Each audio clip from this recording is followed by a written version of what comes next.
شرور أنفسنا ومن سيئات أعمالنا من يهده الله فلا مضل له ومن يضلله فلا هادي له وأشهد أن لا إله إلا الله وحده لا شريك له وأشهد أن محمدا عبده ورسوله يا أيها الذين آمنوا اتقوا الله حق تقاته ولا تموتن إلا وأنتم مسلمون يا أيها الناس اتقوا ربكم الذي خلقكم من نفس واحدة وخلق منها زوجها وبث منهما رجالا كثيرا ونساء واتقوا الله الذي تساءلون به والأرحام إن الله كان عليكم رقيبا يا أيها الذين آمنوا اتقوا الله وقولوا قولا سديدا يصلح لكم أعمالكم ويغفر لكم ذنوبكم ومن يطع الله ورسوله فقد فاز فوزا عظيما أما بعد فإن خير الحديث كتاب الله وخير الهدي هدي محمد صلى الله عليه وسلم وشر الأمور محدثاتها وكل محدثة بدعة وكل بدعة ضلالة وكل ضلالة في النار أعوذ بالله من الشيطان الرجيم بسم الله الرحمن الرحيم وسارعوا إلى مغفرة من ربكم وجنة أرضها السماوات والأرض أعدت للمتقين عن أبي هريرة رضي الله تعالى عنه عن النبي صلى الله عليه وسلم قال كان رجل يسرف على نفسه فلما همه بالموت قال لبنيه إذا أنا مت فأخبروني إلى آخر الحديث رواه البخاري ومسلم الحمد لله সমস্ত তারিফ সমস্ত প্রশংসা একমাত্র সেই মহান রব্বুল আলামিনের জন্য যে মহান রব্বুল আলামিন সেই আদি থেকে শুরু করে আজ অবধি পৃথিবীতে মানুষ সৃষ্টি করে চলেছে মানুষ প্রেরণ করে চলেছে এবং যিনি আমাদেরকে মৃত্যু দান করবেন এবং যার কাছে আমাদেরকে জবাবদিহি করতে হবে সে মহান্বিত মহান রবের প্রশংসা জ্ঞাপন করি সকলে বলি আলহামদুলিল্লাহ দরুদ সালাম বর্ষিত হোক সাইয়্যিদুল মুরসালিন খাতামুন নবিয়্যিন রাহমাতুল লিল আলামিন যারা আদর্শ গ্রহণ করার মাধ্যমে একজন মুমিন পরিপূর্ণ মুমিন হতে পারে যারা আদর্শ গ্রহণ করার মাধ্যমে একজন মুসলিম পরিপূর্ণ মুসলিম হতে পারে যারা আদর্শ গ্রহণ করার মাধ্যমে একজন মুমিন একজন মুসলমান দুনিয়া ও আখিরাতে সফলতা অর্জন করতে সক্ষম সেই মহামানবের প্রতি দরুদ সালাম বর্ষিত হোক সকলে বলে আল্লাহুম্মা সাল্লি আলা মুহাম্মাদ সম্মানিত উপস্থিতি পৃথিবীর শেষ লগ্ন থেকে মহান রব্বুল আলামিন পৃথিবীতে মানুষ প্রেরণ করে চলে আসছে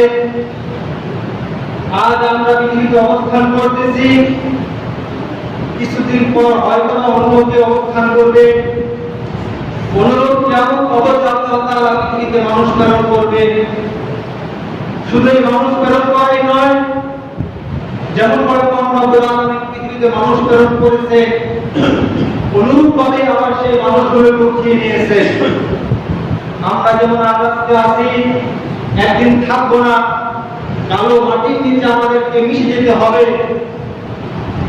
এবং আমাদের পরবর্তীতে যারা আসবে তাদেরকেও মিশে যেতে হবে কিন্তু এই মিশে যাওয়া কি শেষ? মাটিতে দাফন হয়ে যাওয়াই কি আমাদের শেষ পরিণতি?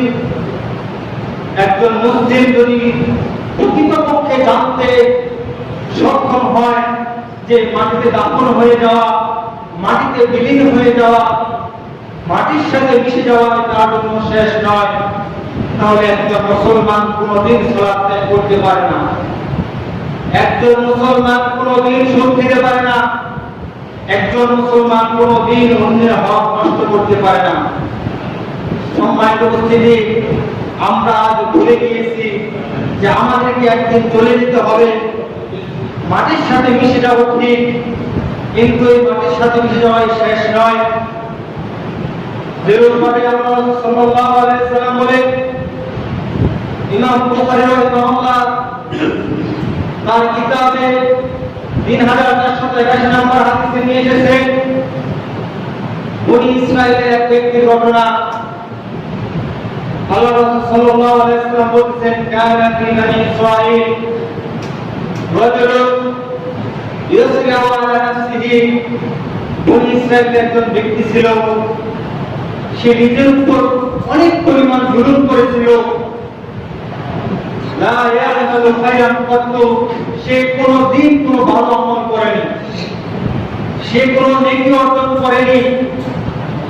সে ছোট সময় থেকে অন্যায় অবিচার পাপের মাঝে লিপ্ত ছিল। পাপ করতে করতে যখন তার বয়স হয়ে গেল, মৃত্যু তার সামনে, তখন সে তার ছেলে সন্তানদেরকে বলতেছে, হে আমার আদরের সন্তানেরা, শুনে রাখো, আমি জীবনে কোনোদিন ভালো আমল করিনি, কোনো কল্যাণকর কাজ আমি করিনি। আমি যদি আজ মৃত্যুবরণ করি আর আমাকে যদি আল্লাহ তাআলা পেয়ে বসেন, আমাকে এরূপ শাস্তি দিবেন, এত ভয়ঙ্কর শাস্তি দিবেন যে শাস্তি আর কাউকে দিবেন না। তিনি তার সন্তানদেরকে বললেন, ইদা আনা মৃত্যু পাতিকুরি, যখন আমি মৃত্যুবরণ করব আমাকে আগুনে পুড়িয়ে দেবে। আগুনে পুড়িয়ে দেওয়ার পর আমাকে আমার এই অস্থিগুলো, আমার হাড়গুলোকে চূর্ণ বিচূর্ণ করে ছাই বানিয়ে ফেলবে, সেগুলোকে জমিনের বাতাসে ছড়িয়ে দেবে। অন্য এক বর্ণনা এসেছে যে অর্ধেক গুলো জমিনে ছড়িয়ে দেবে আর অর্ধেক গুলো সাগরে ছড়িয়ে দেবে। যখন সে মৃত্যুবরণ করলো, তার ওসিয়ত মোতাবেক তার সন্তানরা তাই করলো। আল্লাহ সাল্লাল্লাহু আলাইহি ওয়াসাল্লাম বলেছেন, সেই কিয়ামতের দিন যখন মানুষগুলোকে আবার আল্লাহ তাআলা উঠতে করবেন, সেই দিন জমিনকে আল্লাহ তাআলা আদেশ করবেন যে তোমার মানে যেই পরিমাণ অংশ আমার বান্দা রয়েছে সেগুলোকে একত্রিত করো, একত্রিত করে এখানে আমার সামনে জমা করো। সেই দিন জমিন আল্লাহ তাআলার আদেশে সেই ব্যক্তিকে একত্রিত করবে। সেই ব্যক্তি মানুষ হিসেবে দাঁড়িয়ে যাবে। আল্লাহ তাআলা তাকে জিজ্ঞাসা করবে, হে আমার বান্দা, তুমি কেন এমন কাজ করলে? কেন তুমি এই আদেশ দিয়ে গিয়েছিলে তোমাকে পুড়িয়ে ফেলা? সেই বান্দা বলবে, হে আল্লাহ, আমি তো জানি যে তুমি সবচাইতে বেশি তুমি ক্ষমতা বলো। আমি যেখানেই মিশে যাই তুমি আমাকে উঠিয়ে নিয়ে আসা, এটা তোমার পক্ষে সম্ভব। তোমার পক্ষে এই জিনিসটা কোনো কঠিন নয়। আমি এই কাজটি কেবলমাত্র তোমার ভয়ে এই কাজটা আমি করেছি। আমি জীবনে কোনো ভালো কাজ করিনি, ভালো আমল করিনি। এই ভয়ে আমি ভীত ছিলাম, আমার অন্তর কেঁপে উঠেছিল, তাই আমি আদেশ আমার সন্তানদেরকে দিয়েছিলাম। সেদিন আল্লাহ তাআলা বলবেন, যেহেতু তুমি আমার ভয়ে এই কাজ করেছিল, যাও হে বান্দা, তোমাকে আমি ক্ষমা করে দিলাম। কেবলমাত্র সে ভয়ে ভীত ছিল যে আমাকে একদিন আল্লাহর সামনে দাঁড়াতে হবে, আল্লাহর সামনে আমাকে জবাবদিহি করতে হবে। শুধু কি তাই? মহান রব্বুল আলামিন সূরাতুল বাকারা 259 নম্বরে আছে, মানুষ যে আবার পুনরায় পতিত হবে, এই কালো জমিনে সে মিশে যাবে না, তার উদাহরণ আল্লাহ তাআলা দিচ্ছেন। আল্লাহ তাআলা বলতেছেন, আও কাল্লাযী মাররা আলা ক্বারিয়াতিন ওয়া হিয়া খাবিয়াতুন আলা উরুশিহা। আল্লাহ তাআলা এখানে একটি ঘটনা বর্ণনা করতেছেন। সেই বনী ইসরাইলের যুগে একজন ঝালের একজন শাসক ছিল, যে মানুষের উপর জুলুম নির্যাতন করত, খুব ভয়ঙ্কর একজন শাসক ছিল। সেই বাইতুল মুকাদ্দাসে একটি গ্রাম, সে পুরো গ্রামকে জ্বালিয়ে পুড়িয়ে ছারখার করে দিয়েছিল। প্রতিটা মানুষকে সে তরবারির নিচে রেখে হত্যা করেছিল। যারা পালিয়ে গিয়েছিল, যারা বেঁচে ছিল, আর যারা ছিল সমস্ত মানুষকে সে হত্যা করেছিল। বাড়ি ঘরগুলোকে ধ্বংস হয়ে মাটির সাথে মিশিয়ে দিয়েছিল। সে জমির উপর দিয়ে যখন একজন বান্দা আল্লাহ তাআলা ওদের আলাইহিস সালাম অতিক্রম করতেছিলেন, সেই ব্যক্তি এই জমির এই দুরবস্থা দেখে সে বলতেছিল, এই জাঁকজমকপূর্ণ জমি আর কোনোদিন কি আবার জাঁকজমকপূর্ণ হবে? এই শুনশান শ্মশান সম এই জমিন কি কোনোদিন লোকের সমাগম হবে? সেই কথা বলতে দেরি আল্লাহ তাআলা তাকে সাথে সাথে মৃত্যু দিয়ে দিলেন। তাকে সেখানেই মৃত্যু দিয়ে দিলেন। 70 বছর অতিবাহিত হওয়ার পর সেখানে আল্লাহ তাআলা পুনরায় মানুষকে নিয়ে আসলেন। মানুষ ঘরবাড়ি তৈরি করলো, সেখানে আবার লোকের সমাগম হলো, যা জনপ্রিয় এলাকা হয়ে গেল। অনুরূপভাবে 30 বছর অতিবাহিত হওয়ার পর 100 বছর পূর্ণ হওয়ার পর আল্লাহ তাআলা তার চোখের ভিতরে রূপ দিয়ে দিলেন। সর্বপ্রথম তার চোখে রূপ দিয়ে দিলেন। পৃথিবীতে একজন মাত্র মানুষ যে তার পুনরুত্থান সে নিজের চোখে দেখেছিল। তার চোখে রূপ দিয়ে দেওয়ার পর সে যখন দেখতেছে তার পুরো শরীরে আস্তে আস্তে জীবন ফিরে আসতেছে। জীবন ফিরে আসার পর আল্লাহ তাআলা তাকে জিজ্ঞাসা করলেন, হে আমার বান্দা, কেমন লাগছে? তুমি কত বছর অবস্থান করেছো? সে বলল, হে আল্লাহ, আমি দিনের কিছু অংশ মাত্র অতিবাহিত করেছি এখানে। সেই কথা কেন বলতো? তাকে যখন মৃত্যু দেওয়া হয়েছিল তখন ছিল সকাল, আর যখন তাকে আবার রূপ দেওয়া হলো, তার শরীরে যখন জীবন দেওয়া হলো তখন ছিল বিকাল। এই জন্য সে বলতেছিল, আল্লাহ, আমি তো দিনের কিছু অংশ মাত্র এখন অতিবাহিত করেছি। আল্লাহ তাআলা বললেন, হে আমার বান্দা, তুমি বলতেছো কিছু কাল তুমি অবস্থান করেছো, বরং তুমি 100 বছর অতিবাহিত করেছো এই অবস্থায়। তুমি 100 বছর এখানে মৃত অবস্থায় ছিলে। তুমি তোমার খাবারের দিকে লক্ষ্য করো, দেখো তোমার খাবার পচে যায়নি, নষ্ট হয়নি, বিকৃত হয়নি। তুমি তোমার ঘোড়ার দিকে, তোমার গাধার দিকে লক্ষ্য করো, দেখো তার অস্থি মজ্জা মাটির সাথে মিশে গিয়েছে। দেখো সেখানে আমি কিভাবে আবার পুনরায় জীবিত করলাম। আল্লাহ সুবহানাহু ওয়া তাআলা তার চোখের সামনে আবার এটাকে জীবিত করলেন। যখন সে নিজ চোখে দেখতে পেল যে আল্লাহ তাআলা সক্ষম, তখন সে বলতেছে, আল্লাহ আলা কুল্লি শাইইন কাদির। হে আল্লাহ, আমি জানি, আমি বিশ্বাস করি যে তুমি হচ্ছ ক্ষমতাবান, মানুষকে আবার পুনরায় উত্থিত করতে পারবে। অনুরূপভাবে পরবর্তী আয়াতে 201 নম্বর আয়াতে আল্লাহ তাআলা ইব্রাহিম আলাইহিস সালামের একটি ঘটনা বর্ণনা করতেছেন।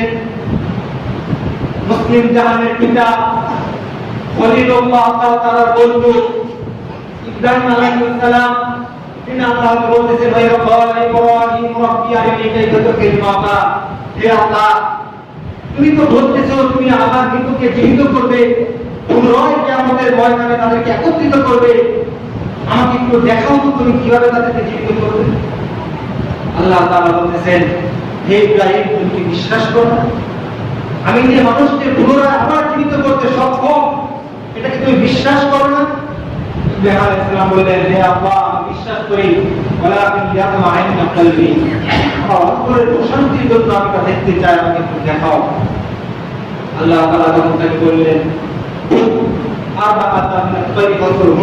তুমি 4টি পাখি দাও, 4টি পাখি নিয়ে এই পাখিগুলোকে জবাই করো, জবাই করে এই পাখিগুলোর মাথাগুলো তোমার হাতে নাও, আর এই পাখিগুলোকে কেটে কুচি কুচি করে সমস্ত পাখিগুলোকে একত্রে মিক্স করে তারপর এই পাখিগুলোর অংশ কিছু কিছু অংশ নিয়ে পাহাড়ে দিয়ে আসো। যে 4টি পাহাড় বা 7টি পাহাড় ইব্রাহিম আলাইহিস সালাম এই পাখির অংশগুলো নিয়ে রেখে আসলেন।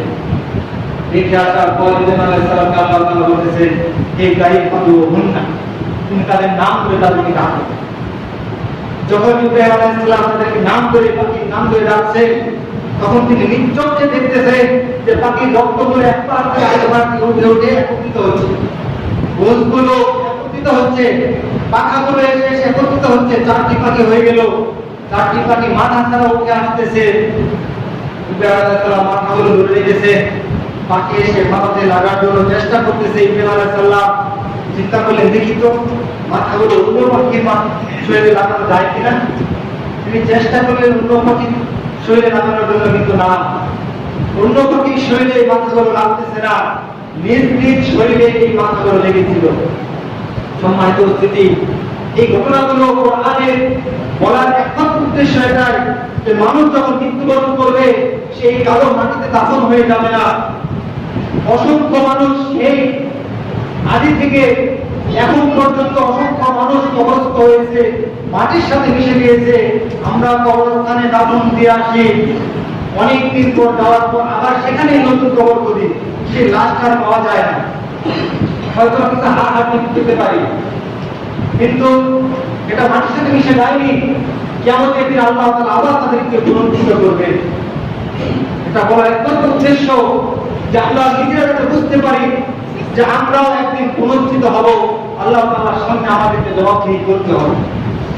সম্মানিত উপস্থিতি, এখন আসুন আমরা আমাদের মূল বিষয়ে ফিরে যাই।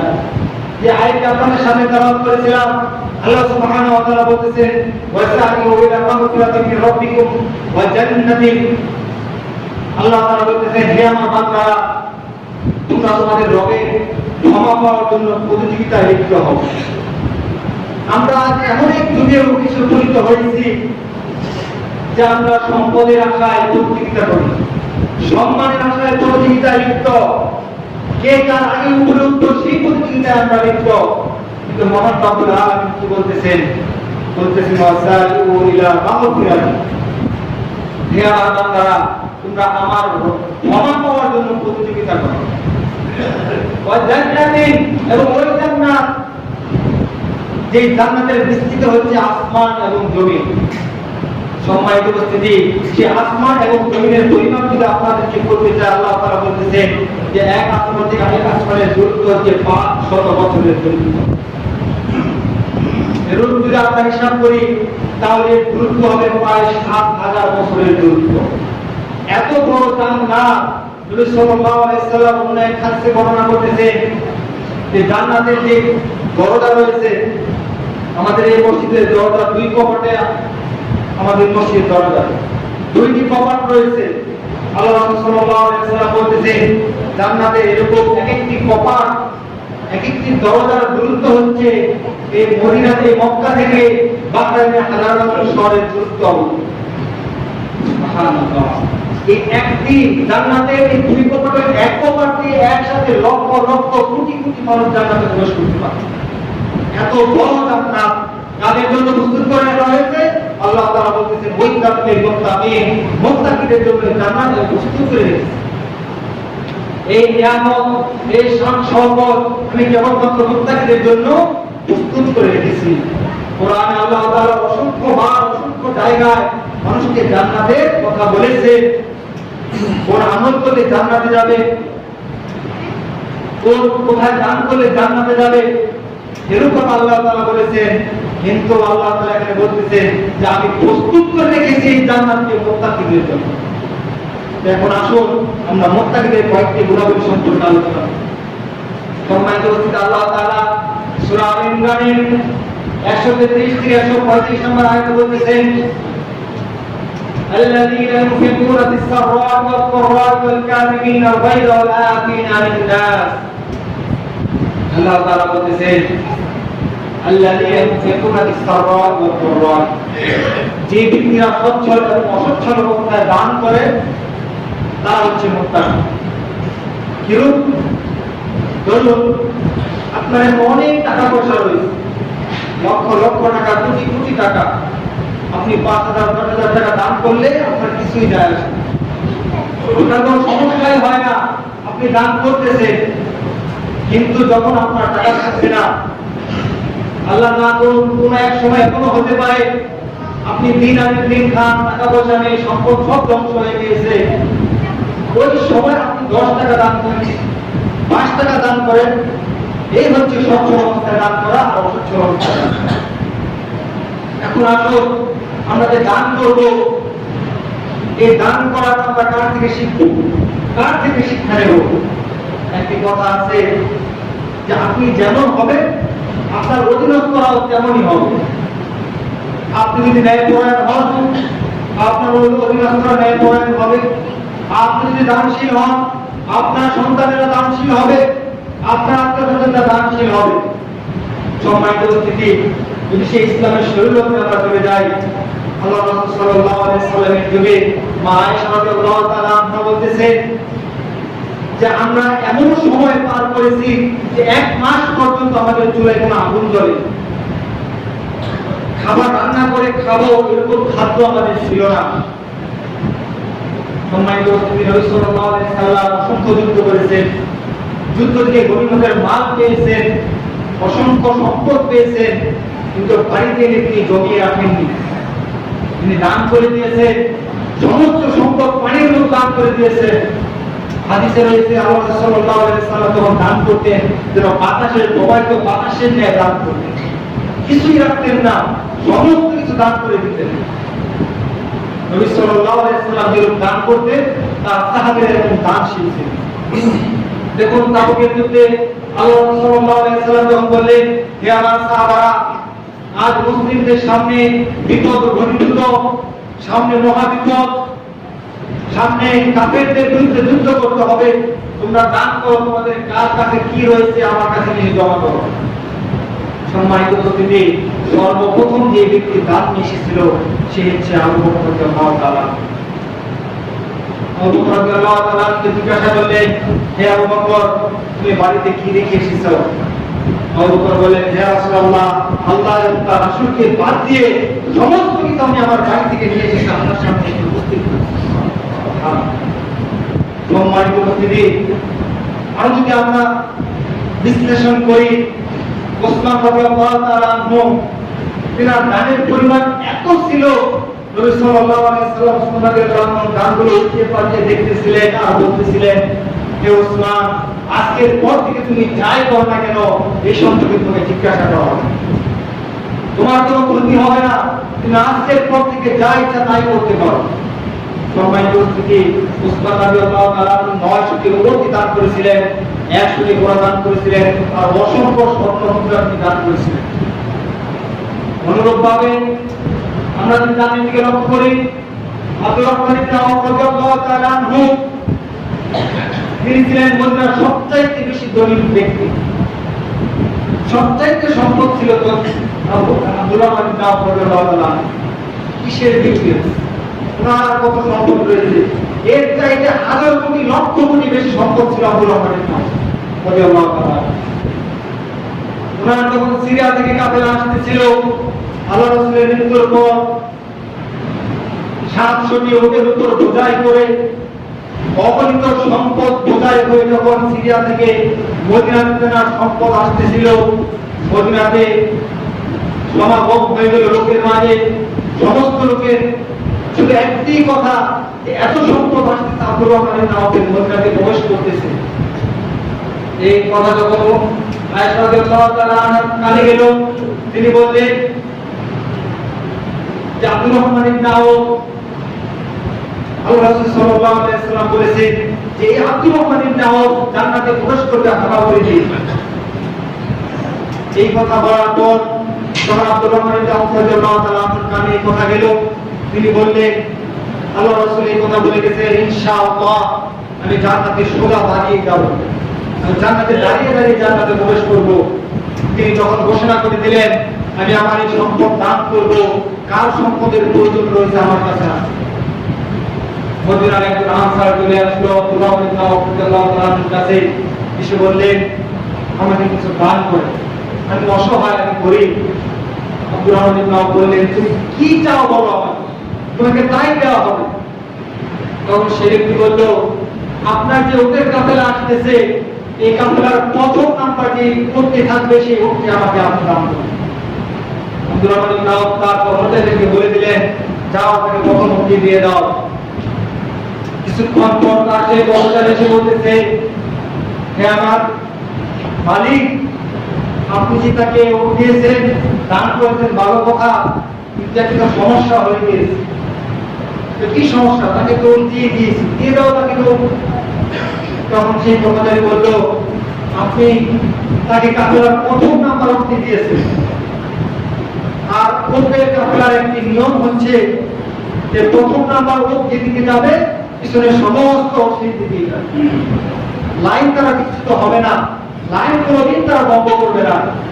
আপনি থেকে প্রথম নাম্বার উঠ দিয়েছে, সে উঠ নিয়ে যাচ্ছে, তার পিছনে সব উঠে যাচ্ছে। আব্দুর রহমান ইবনে আওফ বললেন, তাকে থামিও না, থামিও না, সমস্ত উট তাকে দিয়ে দাও, দান করে দিও। এই তো রাসূলের কাজের নাম।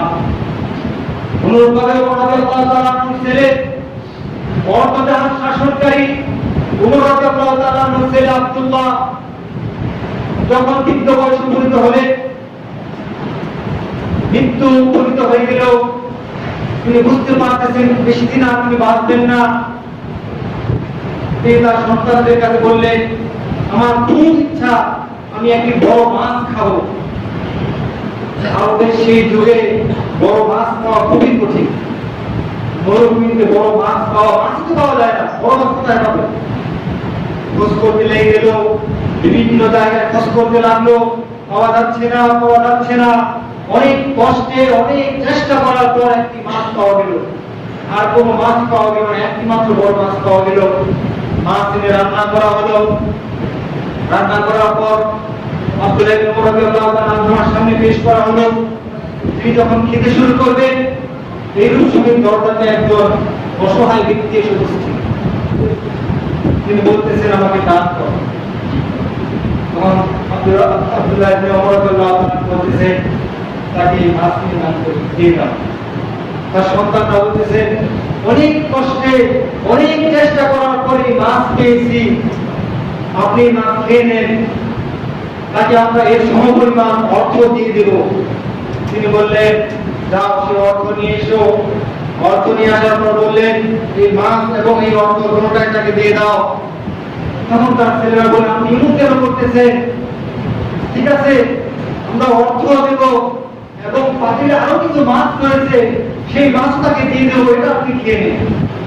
আর তো মাছ পাওয়া যাবে না, যাচ্ছে না, আপনি এটা খেয়ে নেন। তিনি বলতেন, যাও পাতিলের খাবার নিয়ে এসো।